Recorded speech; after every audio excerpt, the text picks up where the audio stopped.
Before the annual August recess next month, House Republicans are continuing their effort to pass all 12 appropriations bills for fiscal year 2025. Now, among the appropriations bills remaining is the annual Financial Services and General Government Funding Bill.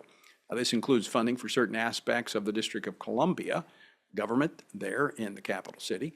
Now, some of these programs are drawing opposition from pro-life conservatives on the Hill. Joining me now to discuss this process and more is Congressman Tim. All right, I'm just being told that we don't have the congressman just yet.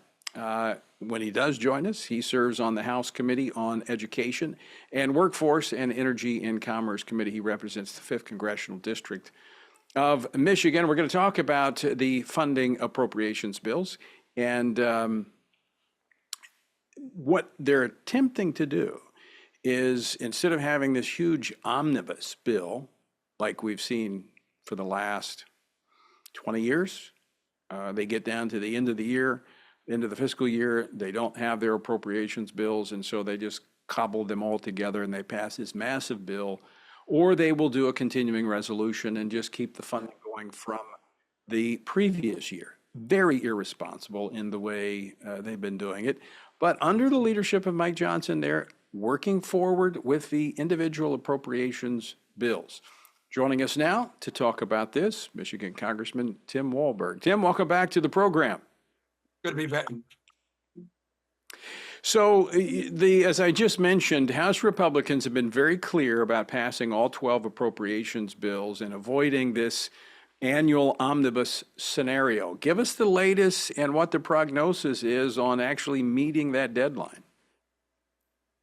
Well, I think we're up to it if we can join forces together and decide that the perfect is the enemy of the good, or even in this case, sometimes the excellent. We know we have a very slim majority. 3 votes right now separate us from the Democrats in the majority outcome of a vote. So I'm hoping that ultimately we will get things done. I know that our Appropriations Committee is attempting to meet all of the budget requirements that our leadership has asked. In fact, working with Donald Trump as well, expecting that he'll be the next president. We're working very closely to make sure that the funding ideas and the priorities that he could work with best, in fact, what he did when he was president, is in place. So we'll keep working on that and see how things work out. But Republicans are independent, and sometimes that causes a challenge. Well, there are more than just 3 votes that separate you from the Democrats. There are other things that separate you from them, including priorities. And that's one of the issues that kind of is front and center as we look at the funding for the District of Columbia. There is some funding related to the issue of abortion that could stall this latest funding bill. Tell us about it. Well, I concur. We've attempted to take control of the District of Columbia on the issues, many issues, their legal issues, what they do with their court system, the prosecutors, and all of the rest. But the abortion issue is a thorny issue. I'm disappointed that the Republican platform was changed from what we have traditionally had in place in supporting life. I know that we won on Roe v. Wade, and we've lost in a number of states, including Michigan, the hearts and minds of people on the issue of abortion, and we have to win that back.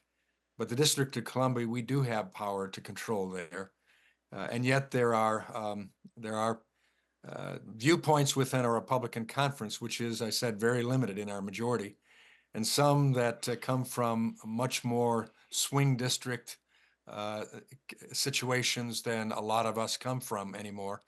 And so they're concerned that we would be seen as going for control of that issue from a federal level instead of letting states and locals do what Roe v. Wade, now being thrown out, will allow to do. Let's talk let's unpack that for just a moment so people know exactly what we're talking about. We're not talking about a ban. We're talking about government funding in the city, and we're also talking about protecting religious freedom of employers so that they're not forced to fund things that run counter to their values. So that's it's different than the narrative that the left is pushing, that Republicans want to, ban all abortions. This is protecting the right of employers not to be forced to fund things that run counter to their deeply held beliefs. Correct?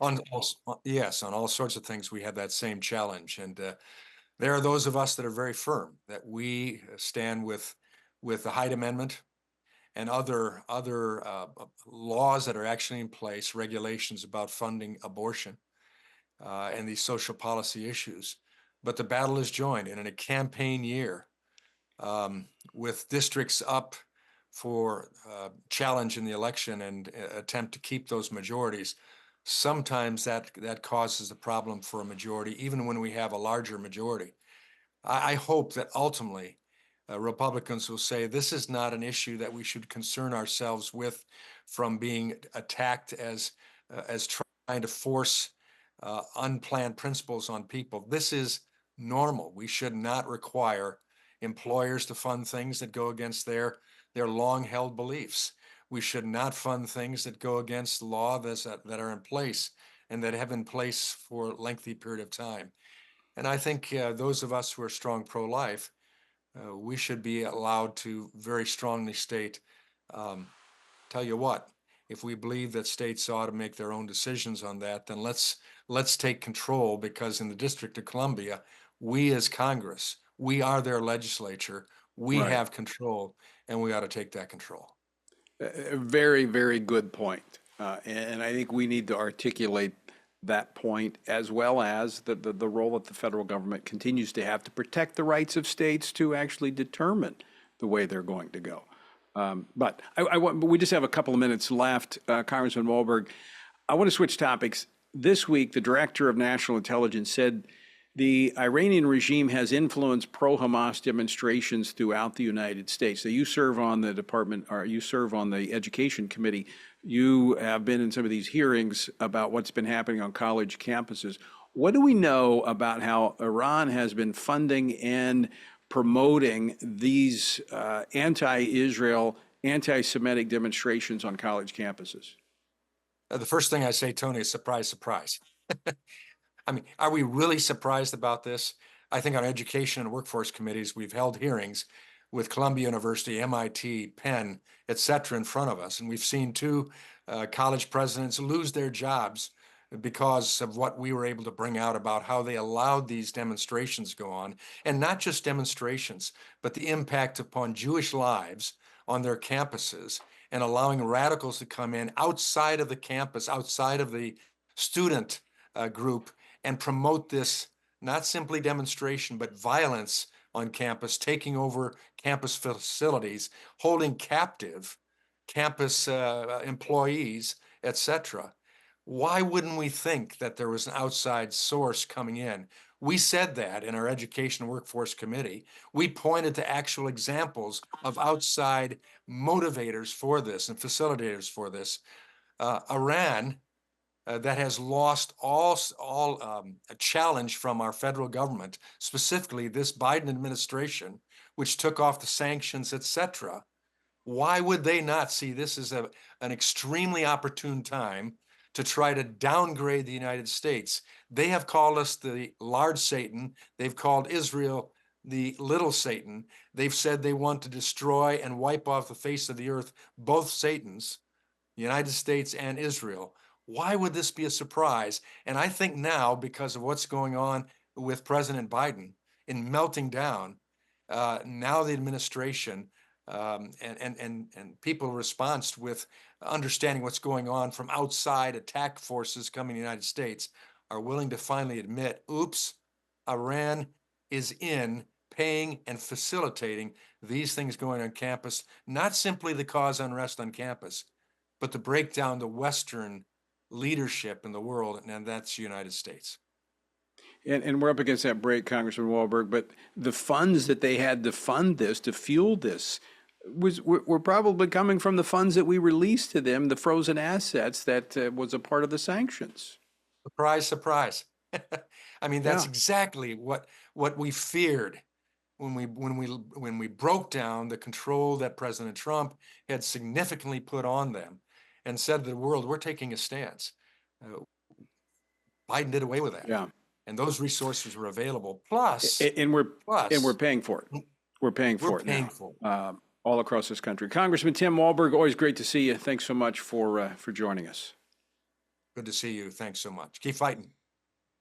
We will, believe me.